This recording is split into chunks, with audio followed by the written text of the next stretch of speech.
اب کیا صورتحال ہے؟ آئی ایم ایف ایسا کیوں کر رہا ہے؟ اس نے ایسا کیوں کیا؟ دیکھیں جواب تو وہی ہے کہ کچھ نہ کچھ ہم سے حاصل کرنا چاہتے ہوں گے. اچھا، اسی لیے اس کو لٹکا کے رکھا کہ جتنا ڈیلے ہوگا اتنا ہی پاکستان ولنریبل ہوتا چلا جائے گا. ٹھیک.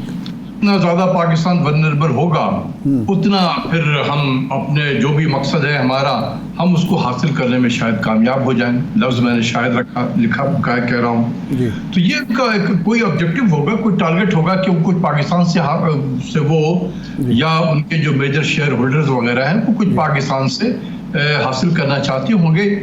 تو وہ پاکستان اگر نہیں مان رہا تو پروگرام کو ڈیلے کرو تاکہ پاکستان بہت زیادہ پریشر میں آ جائے معاشی اعتبار سے، اور پھر یہ ہے کہ ہم یہ شاید ٹوٹ پڑے اور ٹوٹ جائے. ابھی تو کھڑا ہوا ہے مضبوطی سے، ٹوٹ جائے پھر ہم جو نہیں. ڈاکٹر صاحب قطع کلام معاف، اسحاق ڈار صاحب کہتے ہیں ہم سب شرائط مان گئے. وزیر اعظم صاحب نے کہا کہ جی ہم الٹے سیدھے ہو گئے، ساری شرائط مان لیں. اس وقت بھی فروری میں بھی وزیر اعظم یہی کچھ کہہ رہے تھے. ایک موقع پر انہوں نے کہا کہ ہم سے ناک سے لکیریں جو ہے نا نکلوائی گئیں اور پھر بھی معاہدہ نہیں ہو رہا. تو جب ساری شرائط مان لی، سارے ناک سے لکیریں بھی نکال دیں، الٹے سیدھے بھی ہو گئے، تو پھر کوئی اور شرائط ہے، کوئی ہڈن ایجنڈا ہے؟ بس اس میں نہ جائیں تو زیادہ بہتر ہے. یہ سب چیزیں میڈیا پہ ڈسکس نہیں ہوتی ہیں. ہڈن ایجنڈا ہے یا کیا ایجنڈا ہے، اچھا اس کی طرف نہ جائیں تو زیادہ بہتر ہے. بات یہ ہے کہ یہ ایک جو ہمارے جس طریقے سے فائنانس منسٹر نے کہا کہ جیو پالیٹکس جو ہے وہ کھیلی جا رہی ہے پاکستان کے ساتھ، نہیں بالکل صحیح ہے. ہم اس کے شکار ضرور ہیں. تو باٹم لائن یہ ہے کہ میرے نزدیک اگر یہ معاہدہ ختم ہوتا ہے تو اللہ کا شکر ادا کرنا چاہیے ہمیں. اچھا بالکل اللہ کا شکر ادا کرنا چاہیے کہ چلو یہ تباہی جو ہے پاکستان پہ جو آئی ہے اس سے ہم نکل رہے ہیں. میں آپ کو صرف تباہی بتا دیتا ہوں، شاید آپ آج سے پہلے کسی نے آپ کو نہیں بتایا ہوگا یا آپ کے ناظرین کو نہیں بتایا ہوگا. وار آن ٹیرر کا تو ذکر کرتے ہوئے ہماری زبان تو نہیں تھکتی، چاہے وہ لیڈر ہوں، چاہے ہمارے منسٹر ہوں، چاہے وہ سیاستداں ہوں. ہر شخص جا کے کہتا ہے کہ وار آن ٹیرر 13 سال میں پاکستان کا $130 بلین کا نقصان ہوا. جانی نقصان کو الگ کر دیں، مالی نقصان $130 بلین ہوا. یہ ہمارے اکنامک سروے میں ویل ڈاکومنٹڈ بھی ہے. لیکن کبھی کسی نے سوچا کہ 4.5 سال آئی ایم ایف کے پروگرام میں پاکستان کو کتنا نقصان ہوا؟ $135 billion. 135 billion dollar, much more than 13 years of war on terror cost. یہ کیسے ہو گیا ڈاکٹر صاحب؟ آپ کے جو آئی ایم ایف کی 4 پالیسیز ہوتی ہیں جو یونیورسل ہے. اچھا، وہ وقت کی قید سے آزاد ہے، جغرافیہ کی قید سے آزاد ہے، ہر طرح کی چیزوں سے آزاد ہے. وہ 4 پالیسیز ہیں. اور وہ یہ ہے ٹائٹ مانیٹری پالیسی، مینس کہ انٹرسٹ ریٹ کو بڑھاؤ، جو ہم نے 21% اسٹیٹ بینک کے انٹرسٹ ریٹ کو بڑھا کر رکھا ہوا ہے آج. دوسرا ہے ٹائٹ فسکل پالیسی، آسٹیریٹی، خرچ کم کرو. اور تیسرا ہے مارکیٹ بیسڈ ایکسچینج ریٹ ہونا چاہیے، the so called market based exchange rate، یعنی کہ ڈیویلویشن کرو.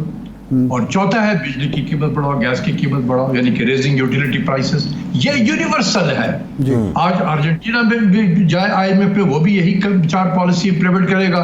سری لنکا گیا ہے وہ بھی یہی 4 پالیسی کرے گا. بنگلہ دیش گیا ہے، بنگلہ دیش نے بھی 4 پالیسیز یہی چلانے ہیں. تو صرف 2 پالیسیز جو آئی ایم ایف کے ہیں، انٹرسٹ ریٹ کو بڑھانا اور کرنسی کی ڈیویلویشن کرنا، اس کا امپیکٹ 4.5 سال میں، یعنی کہ سپٹمبر 2018 سے لے کر مارچ 2022 تک، کیونکہ یہی نمبر لیٹسٹ اسٹیٹ بینک کے ویب سائٹ پہ اویلیبل ہے، $135 بلین کا پاکستان کو انٹرسٹ پیمنٹ کی شکل میں اور پبلک ڈیٹ کی شکل میں پاکستان پہ چڑھ گیا. اچھا ڈاکٹر صاحب سوال یہ ہے کہ اب کسی نے بتایا جا کے دنیا کو؟ ڈاکٹر صاحب مسئلہ یہ ہے، ڈاکٹر صاحب یہ بات نہیں ہوئی ہے، یہ آپ سے ہی پوچھے. ایک منٹ ٹھہر جائے, کسی نے دنیا کو جا کے بتایا؟ جی نہیں بالکل نہیں بتایا. فورن ٹیرر میں جا کے بتاتے ہیں کہ 130 بلین خرچ ہم پہ اس کا نقصان ہوا ہے پاکستان کو 13 سال میں, 4.5 سال میں 135 بلین کو نقصان ہوا ہے, کسی نے بتایا جا کر؟ ڈاکٹر صاحب سوال یہ کرنا چاہ رہے ہیں ہم آپ سے, ڈاکٹر صاحب سوال یہ کرنا چاہ رہے ہیں, اسحاق ڈار ہوں, شوکت ترین ہوں, حفیظ شیخ ہوں, اسد عمر ہوں, مفتاح اسماعیل ہوں, پچھلے 4.5 سالوں میں انہوں نے جتنا کشٹ کاٹا ہے وہ IMF کی شرائط کو پورا کرنے کے لیے کاٹا ہے. اب جا کے ڈار صاحب کو یہ سمجھ آ رہی ہے کہ IMF تو پہلے سری لنکا ہمیں بنانا چاہتا ہے, کیا پہلے ہمیں سمجھ نہیں آئی؟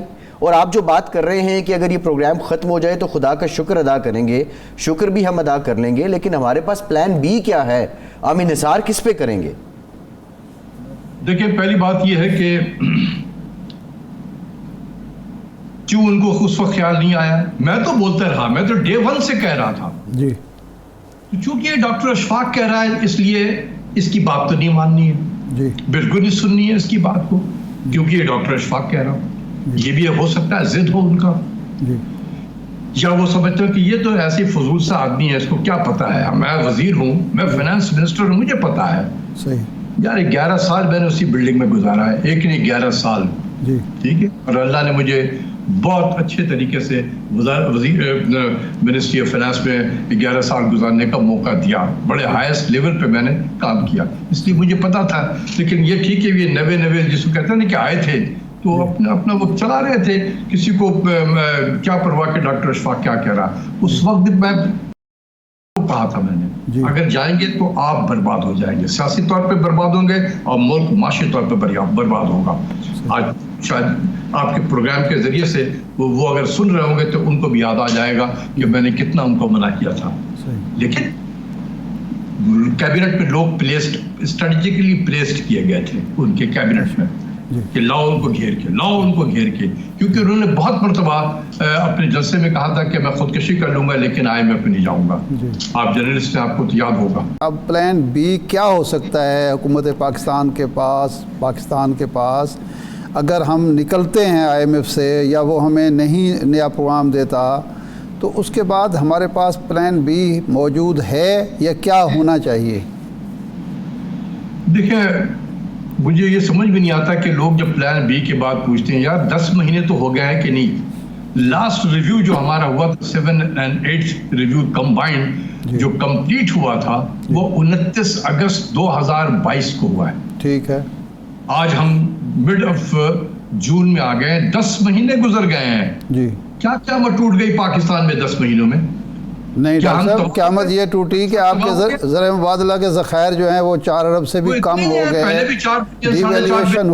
ڈیویلیویشن اتنی بڑی ہو گئی, محتاج ہیں ہم. کبھی ہم چینی کے پاس جاتے ہیں, سعودی عرب کے پاس جاتے ہیں, UAE کے پاس جاتے ہیں, قطر کے پاس جاتے ہیں, یہ قیامت تو ٹوٹی ہے.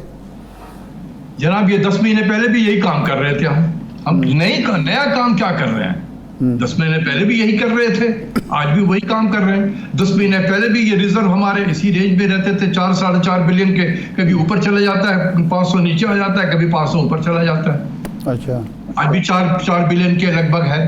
تو قیامت کیا ٹوٹی پاکستان میں؟ آپ تو 3 وقت کی روٹی کھا رہے تھے اس وقت, کیا آج 1 وقت کی روٹی پہ آ گئے ہیں آپ؟ نہیں, 2 وقت پہ تو لوگ آ گئے ہیں, لوگ ناشتہ نہیں کر پا رہے. 2 وقت پہ جو لوگ آئے ہیں وہ اس وقت بھی 2 وقت پہ تھے, آج سے 10 مہینہ پہلے بھی.